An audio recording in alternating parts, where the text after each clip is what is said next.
Hello, my dear. How are you? I'm good, thank you. How are you?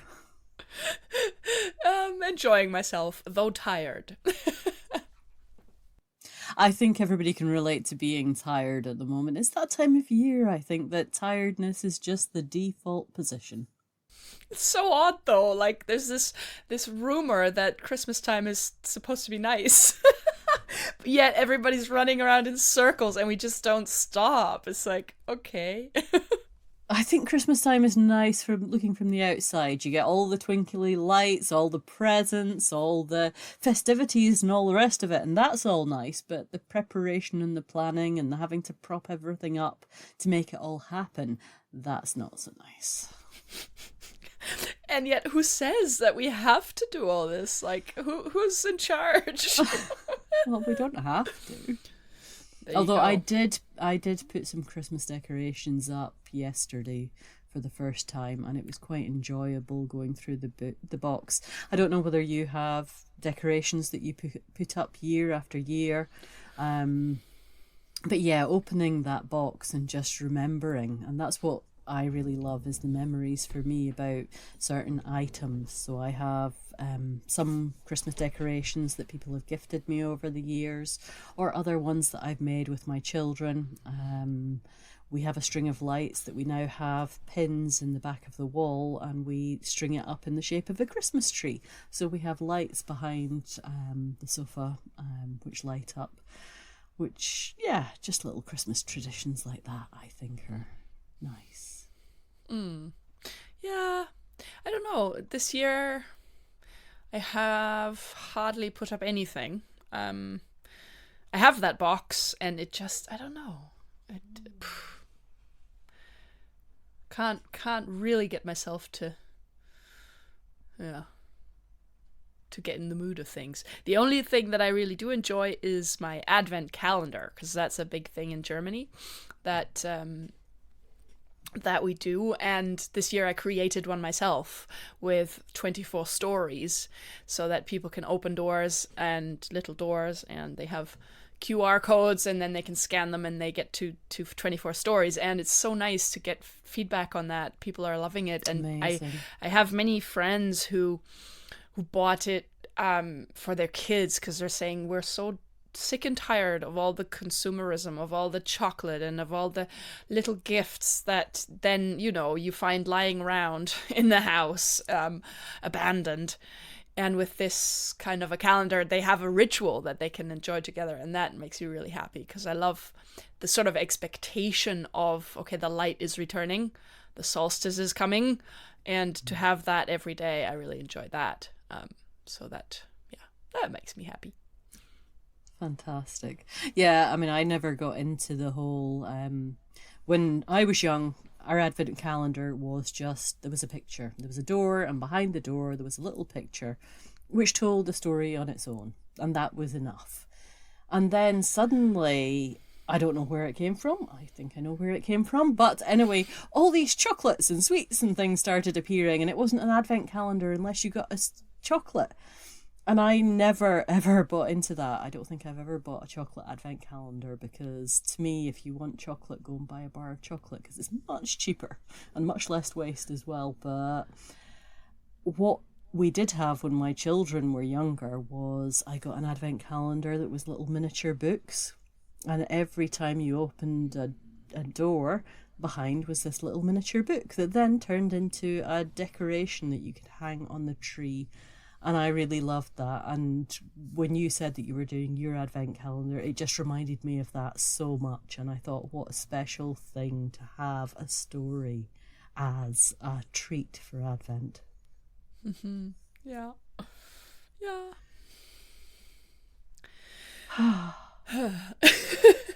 But stillness. Stillness, the quiet. Do you know, I think my favourite Christmas carol is Silent Night because it's about that stillness, that quiet, that sense of expectation, perhaps. And it always reminds me of going to midnight services and going out in the dark and the quiet.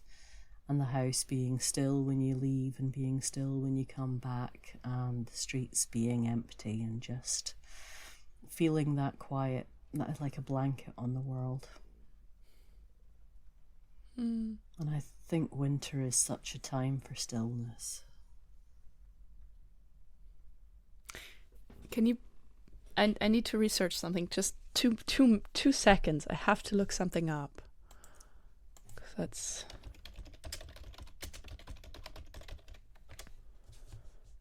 My memory is deceiving me.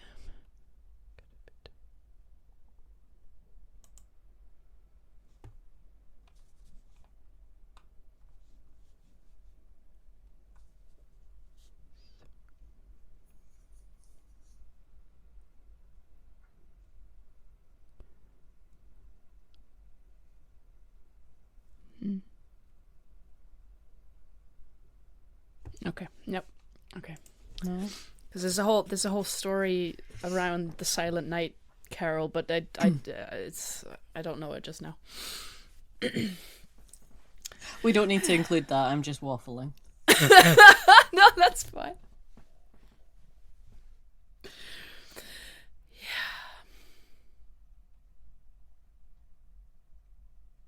Yes, so it seems that this has been a theme for both of us over the past few weeks. A feeling of catching ourselves at running way too fast without really achieving anything.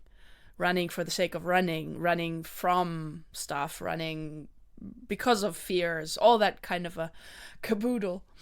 And I love that we also sometimes remind each other to just slow down and to be in the stillness, because that's where the answers are.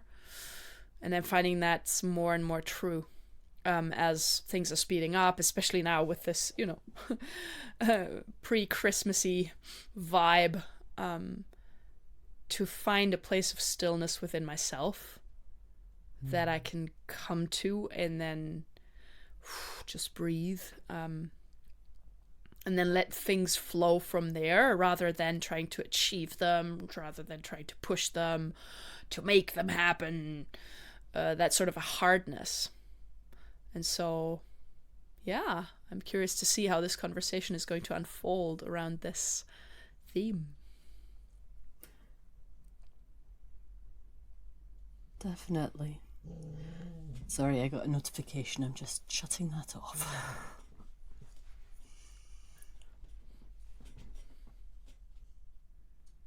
Yeah, stillness. I mean, I think last week I was having just so many things seem to be coming at me, and I was trying to firefight here, there, and everywhere, and really realised that I needed to be still, because it's only in that stillness that you are able to take stock of where you are and where you want to go next. And I think that's why winter is a really important time. I mean, our Earth goes through these cycles.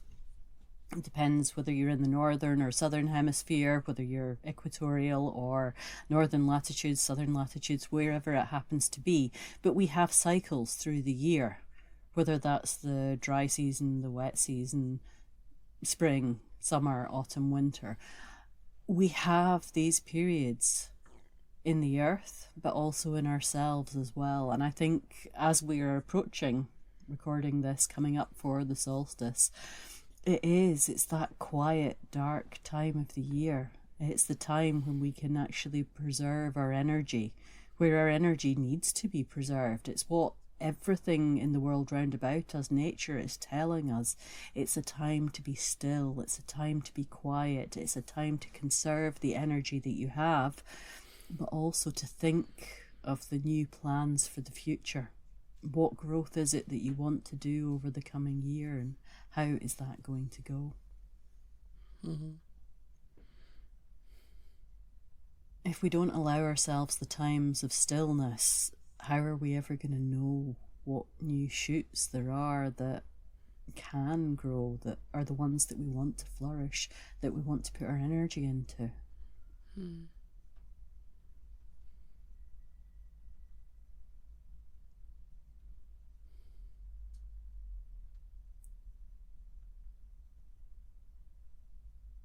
And I feel like it's time for a story already. Yeah? Hmm. Well, I have a story that it's not quite of this time of year, but it's about the cycle of a year and having to learn to be still and patient while doing the thing that you are supposed to be doing all along, even if you don't realise it. And so,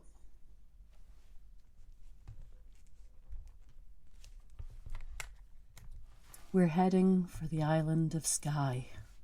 Skye, that beautiful, craggy island off the west coast of Scotland, with the Cuillin mountain range sharp and jagged against the sky, looking like dragon teeth as they point up into the blue. The fairy folk live there. They always have. The spirits and other creatures will take you down paths and off cliffs if you're not careful.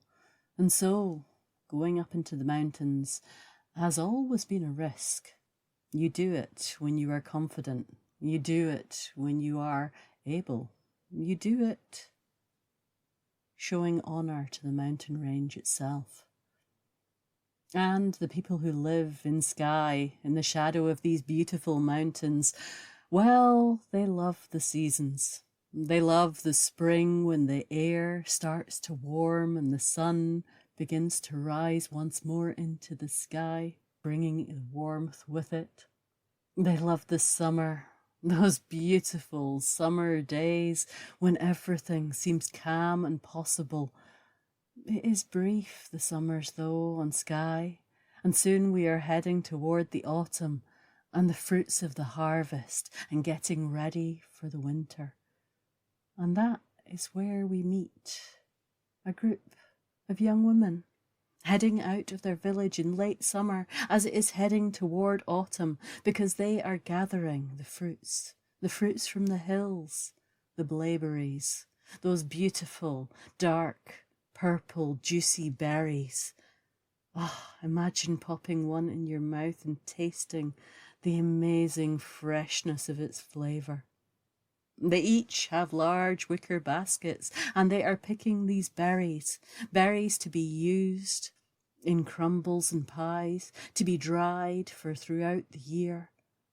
Berries that are going to sustain them and bring vitamins and light in the middle of the winter. And as they go, they sing. They sing and they laugh and they talk to each other about what they are going to do when they get home. And one young woman, she is really focused on gathering the juiciest, richest berries, the most delicious ones that she can find, and she puts them into her basket, and she pops one or two into her mouth. Before too long, she has begun to wander up through the hills, up toward the peaks themselves. It's late before she even realises she hasn't heard her friends singing or laughing for a while, and she looks around. And as she looks around, she realises she doesn't know where she is. The darkness is falling, but not only that, the mists have rolled in. The mists that play on the sides of the Cuillin Mountains, and they have surrounded her. She cannot see which way is up or which way is down. She cannot see a path in front of her. She doesn't even know which way she came. All she knows is that she is lost.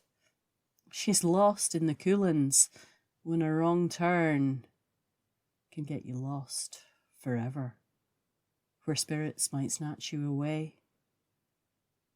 And she doesn't know what to do. And in that moment, she hears footsteps.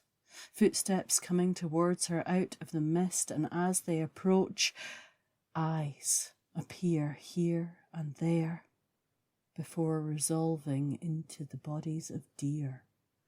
She laughs in relief. It's a herd of deer. Oh, she has never been so glad to see these animals. Deer do not get lost in the mountains.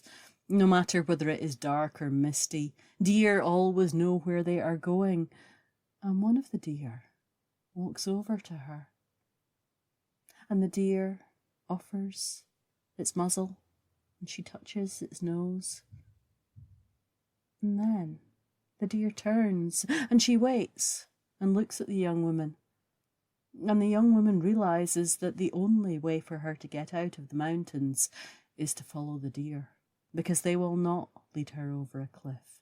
They will lead her to safety. And so she follows the herd of deer. She follows them winding around the mountain and then through and up another valley into a hidden valley. One that you cannot see from the outside, but as she enters this valley, the mists clear, and above is the night sky, dotted with stars and looking glorious. The deer, now that they are in this valley, they disperse and begin to browse on the plants here and there, and the young woman is left standing alone, wondering what to do, because she is safe, but she is still lost, and she doesn't know what to do. And then she sees on the side of the valley wall, there is the entrance to a cave, a small cave, and from the cave she can see the light of a fire, and she walks towards it. As she approaches the cave, there she sees an elderly couple, a man and a woman, sitting, the woman staring into the fire and the man staring into a pool of water. And neither of them move as she approaches. Neither of them acknowledge her presence. And so she stands on the edge of the cave, unsure what to do. And one of the deer that led her up into this valley walks past and nudges the old woman, who suddenly moves and notices the young woman and welcomes her to come and sit next to the fire. And the young woman says, "Please, I'm lost in the mountains and it's not safe to leave. I don't know how to get down to my village and my family will be worried, but can I stay next to your fire for the night?" And the woman looks her up and down and says no. And the young woman says, please let me stay next to the fire. If I try and go back down the mountains, I will trip, I will fall, I might get taken away by some spirit. Please, let me stay by your fire."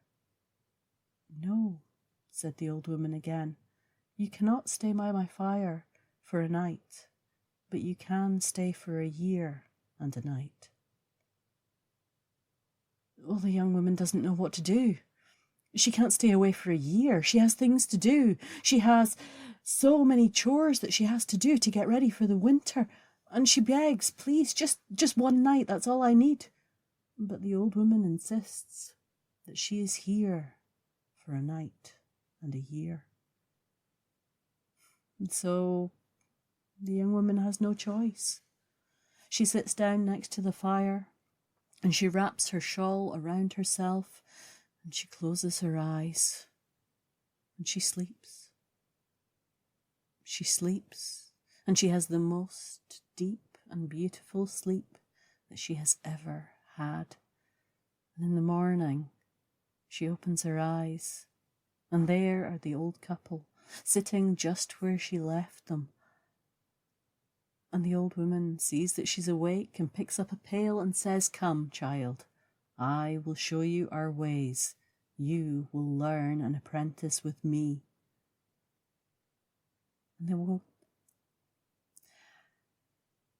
And they go into the valley, and there the old woman shows the young woman the herbs to pick and collect. She takes her over to the deer, and they sit and they milk them. And then they take the pails back to the fire and they sit them next to the fire and they wait. The pails that were there already the night she arrived, she sprinkles herbs into it and she stirs it with a spoon. and they stir and they sit and they talk all day. And in the evening, when the crowdie, which is what they are making in the pails, is ready, the man, who has not moved yet, looks up and says, "Ready?" And the old woman hands him a pail, and he dips his hand into the pail and he takes out a small chunk of the soft cheese, and he moulds it. He moulds it while he stares into that pool of water that he has not moved from since the young woman arrived. And when he is happy with the shape he has made, he places it on a platter. And he does this over and over. And it seems to take hours, and the young woman sits and watches this task. And then, when the crowdie is ready, the old man moves for the first time and he picks up the platter. And the young woman follows him. She follows him to an opening at the edge of the valley, and she holds out the platter. He holds out the platter, and down come birds of every kind, lapwings and linnets, eagles, ravens, all sorts of birds, and each of them pick up one of these tiny little pieces of crowdie and fly off with them.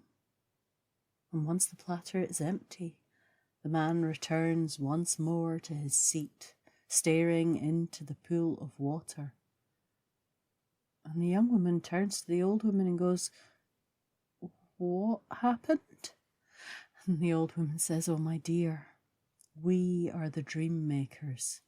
If you look into this pool of knowing, you will see everybody's hopes and dreams and fears, the things that could be, the things that are, the things that will never be.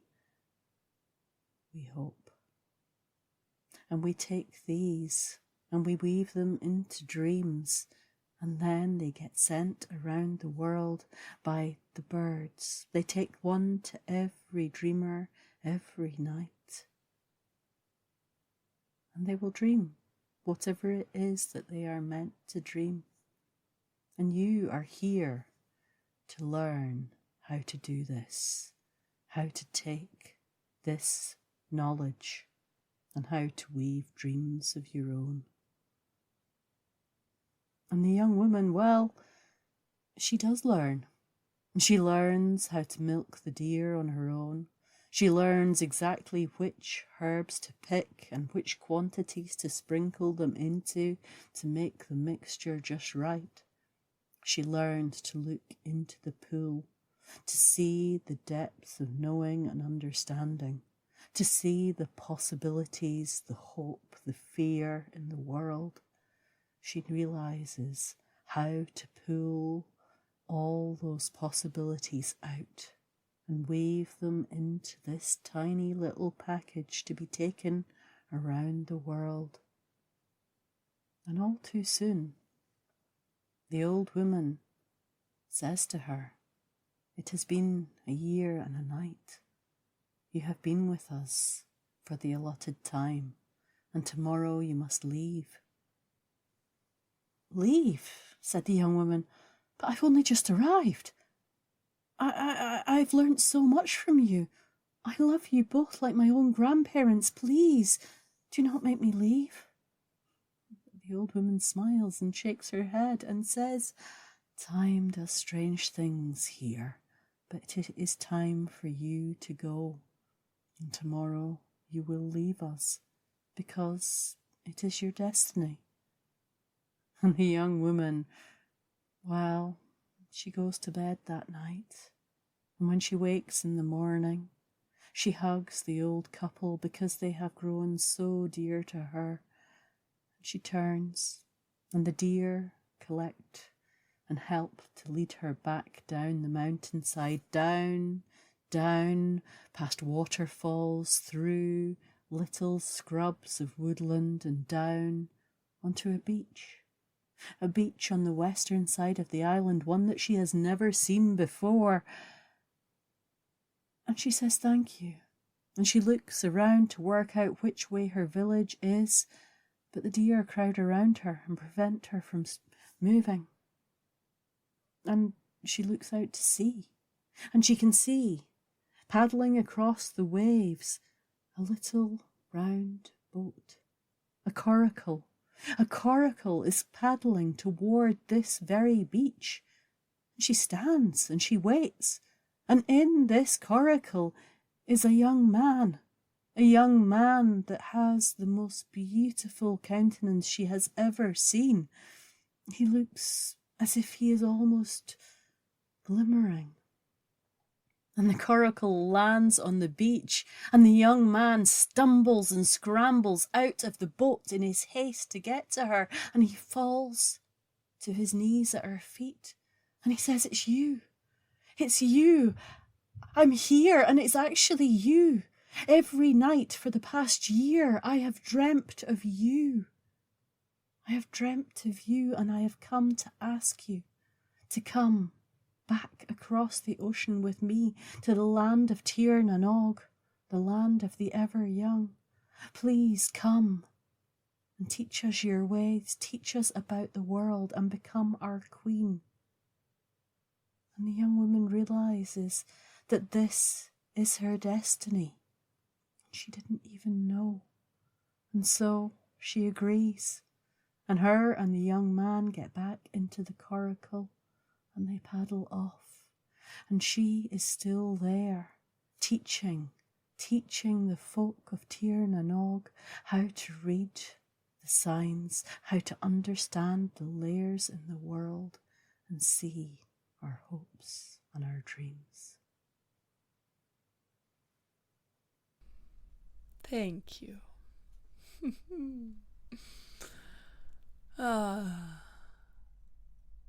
So much in that story, as always. Two things jumped out at me. The one thing when she meets the deer for the first time, because that reminded me of an experience I had a while back. I was visiting my mother and I went for a walk with the dog. And though I have known this area for a long time, I got lost in the woods.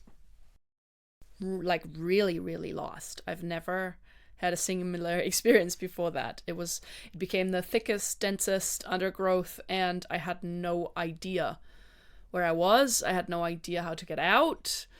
It was complete chaos. And I managed to work myself into a frenzy. Like really, I actually got scared. And it came to a point when I just sat down because I couldn't go on. And I was crying and the dog was mad and barking and blah. And all of a sudden, a stag, like a life-size stag, broke out of the thicket about maybe 3 meters away from me, maybe less. And it was like, it jolted me to the core. I had no idea how big they are. Like when you are so lucky to see them, in most cases it's far away, right? Because they flee. But I was in his habitat, and yeah, it was amazing. And it was only after the animal had been and gone that I remembered to finally ask for help, like ask my guides, ask the spirit realm, ask, how do I get out of here? And it was a moment of stillness where I just remembered to actually be still and allow for my intuition to kick in again, for guidance to kick in again. And it took me 2 minutes after that to find the path. Where before I had like traipsed around that thicket for a half an hour. And it just made me think of that, this quality of energy that we can call in, but we have to remember to do it. if we don't. If we insist, you know, or like, yeah, just like the young woman, no, no, all I need is one night. Can I stay here for one night? Yeah, can I stay for one night? And she doesn't, for a moment, she forgets to just take in what's in front of her, the magic that's there, the two people that are there, the, yeah, the, the specialness of the moment. And the other thing is, I didn't remember, like, I know the story, kind of know the story, but I didn't remember about the young man appearing out of nowhere in the boat. And that reminded me of what I'm going through at the moment with the coaching process that I'm in, where my coach just opens up realms of possibility that I had not thought existed. And here's this young man in a coracle going, I've dreamt of you for a year. And it's like, yeah, these things happen. I mean, it's a metaphor for sure, but these things happen. And yeah, the most amazing coincidences have been happening, synchronicities have been happening to me because I did what was necessary. I jumped and I stayed and I went through the processes. And so now things are moving and shifting and changing in a way that reminds me of this beautiful young man from Tirnanog showing out of nowhere. So thank you for that story. It's gorgeous. I do love that story. And yeah, it's reminded me, I haven't actually told that story for over a year now, I don't think. It used to be one of my favourites to tell. And it's just, I think it's not come up this year for whatever reason. It's just one of those tales that hasn't appeared. And then today, here it is. So, yeah, sometimes time does do funny things. And I think that's the thing in stories. We quite often have this idea of a year and a day or a year or something, and it's this placeholder for a long period of time. And it's maybe not exactly a year, but it's that passage of a cycle. We go through a cycle of life, a cycle of having to process something and having, in this case, to be still, to be put in a place and to learn something new before you're able to move on. And I think that is so important. And so many stories have this idea that actually you have to do a task for a certain amount of time before you are able to master it, or before you are able to move to the next level, to the next cycle, to the next whatever. And for me, I think winter is one of those times that invites us to take the time. To take the time to be still. Spring's all about growth and energy and doing this, that, and the other and being all over the place. Summer's really busy. You're consolidating your plans. You're finishing off the growth. You're doing this, that, and the other. And then when we come into, once we've done the harvest, we've got time to relax, to stop.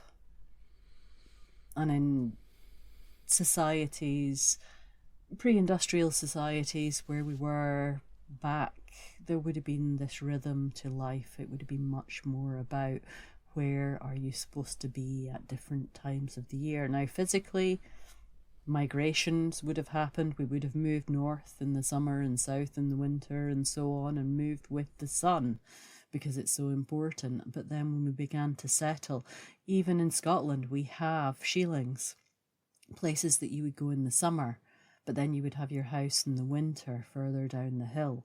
And we still do it with animals and so on. Sort of cattle get taken up the hill in the summer and down in the winter. There are these cycles. And I think it is so important to remember these cycles as part of our lives. Mm-hmm. Yeah.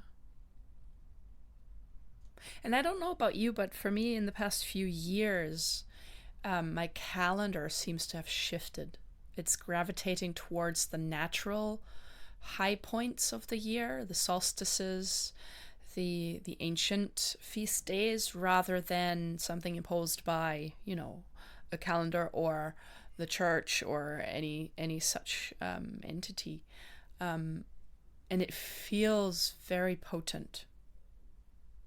It feels like, okay, now for me the 21st is becoming even is of more interest than the Christmas holidays or stuff like that, because I can feel the energy better. Hmm.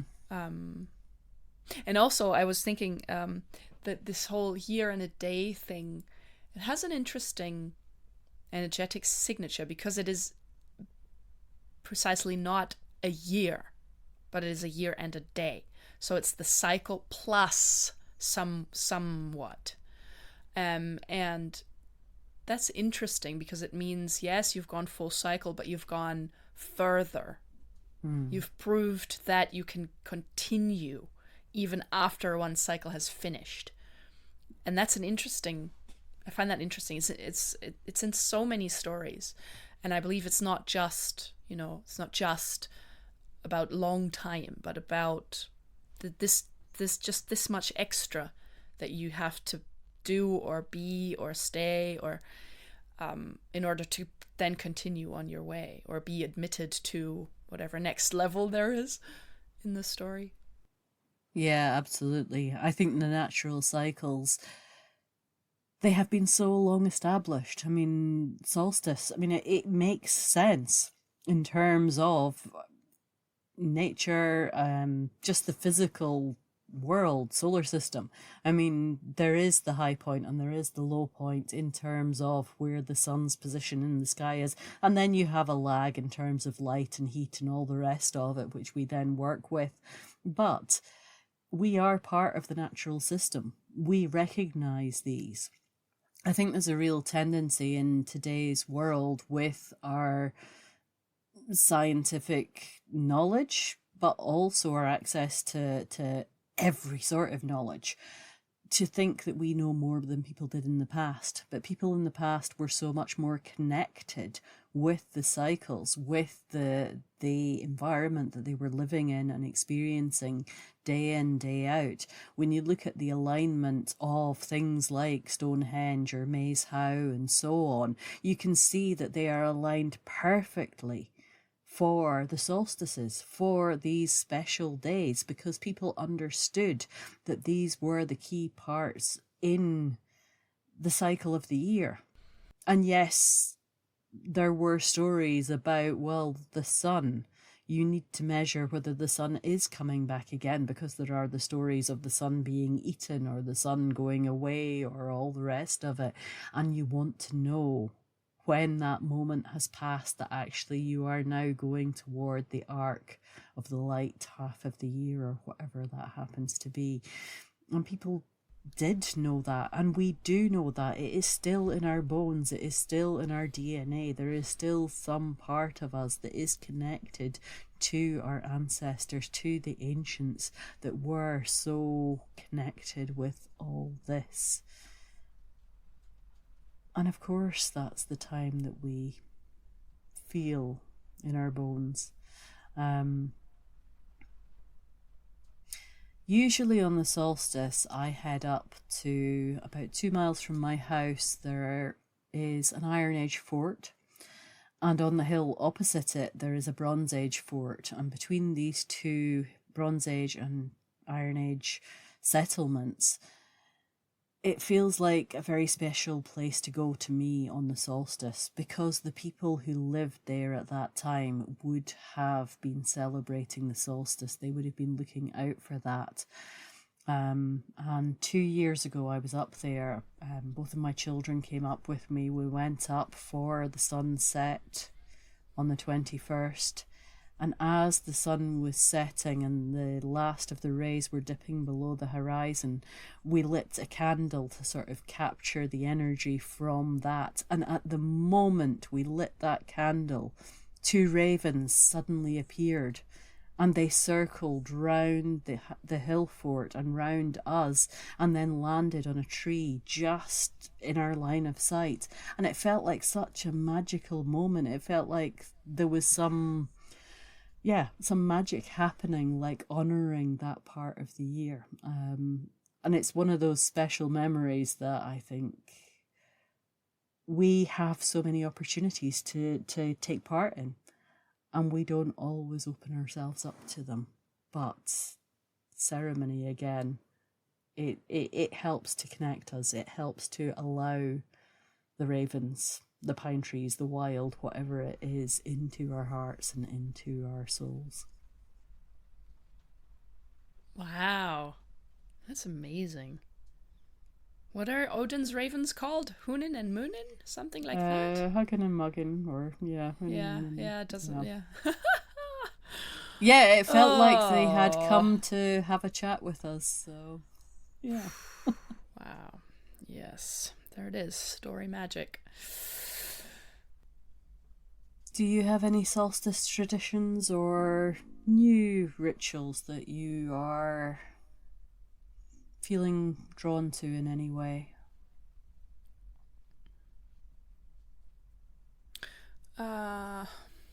Well, it's a matter of finding new ones, I think. Or, yeah, allowing a sort of remembrance that isn't from this lifetime. Michael and I talked about the fact that all of our ancestors used to clean, like really clean, their houses beforehand. There's a lot of stuff around Frau Holle, the great Germanic mother goddess, that are connected with clean your house, clean out the old stuff, clean out the cupboards, air the beds, do the stuff. While at the same time there being old customs that are quite interesting to research, like don't hang up your washing in the 12th sacred nights, for example, because if you do, there's bad luck, or Frau Holle is going to come and, or the wild hunt is going to come and get you, or all kinds of things. And we were talking about that, and that we both felt an urge to make sure that between now and the solstice, or between now and Christmas, we do clean both our houses properly and really air them and smudge them and sort of reset the energy. So that's one thing that I'm quite aware of for the winter solstice, is that that's the actual start of our new year. And I want to make sure that I don't drag old stuff into that next cycle. But it takes, you have to plan it, you have to do it. You have to get your behind off the sofa and actually do it. In between all the other Christmas madness and all the stuff. So that's one thing. And of course fires. Like we've done all the solstices, all the celebrations this year, and marked them with a fire. Because it feels like, things need to be transformed at these high points. How about you? Other than climbing the hill fort. Again, fire. One thing that I do every year is have a Yule log. So I will have hopefully an ash log that I will burn on the solstice every year. And then another thing that I do is the ash from that fire I keep in a little pot and add that to the following year's fire, so that it's always a continuation. So the ash log gets burned, the ash that's left from it then gets added to the fire the following year, and that feels like a really good way to sort of tie things together. Because I think you're right, fire is such an important element. Some would say that fire is what makes us who we are. Without fire, and without sort of having the ability to use fire to cook, to clear, to warm ourselves and so on, the human species would not be as it is. Yeah, it all comes back to Hestia, really, the Greek goddess of the hearth fire. I ran a workshop on her 2 days ago, and I was going to say astounding, but actually it's not. It was completely clear that she was very present, and that all the women there were so touched by her energy. And it was about I'd say 2/3 of the women present hadn't heard of her before. And we Okay. did breath work, and I told her story, and it was very powerful space. And the feedback that I got was that, yes, she changes everything.